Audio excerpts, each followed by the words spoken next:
Reit, dyma ni unwaith eto, dosbarth ola'r cwrs sylfaen. Llongyfarchiadau i bawb, dyn ni wedi gorffen y cwrs. Hwrê! Cyn i ni fynd i'r twmpath dawns i ddathlu, rhaid i chi lenwi ffurflen eto eleni am y cwrs. Os rhaid i ni? Oes. Gaf i wneud ymarfer bach yn gynta. Cei, os rhaid. Dych chi wedi mwynhau'r cwrs sylfaen? Do, wrth gwrs. Wnaethoch chi fwynhau siarad am bob math o bynciau gwahanol?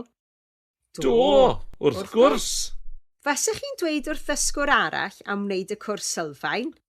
Bysen, wrth gwrs. Oedd y cwrs yma'n ddiddorol? Oedd, wrth gwrs. Fyddwch chi'n gwneud y cwrs canolradd nesaf? Byddwn, wrth gwrs. Wnewch chi ymarfer Cymraeg cyn y cwrs nesaf? Gwnawn, wrth gwrs. Ddylech chi edrych ar S4C bob wythnos? Dylen, wrth gwrs. Fydd Radio Cymru yn eich ceir chi bob dydd?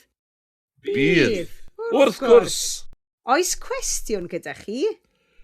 Nagos, dim byd. Dych chi eisiau ffurflen gofrestru i'r cwrs nesaf? Ydyn, wrth gwrs. Da iawn chi. Bant â ni'r twmpath nawr.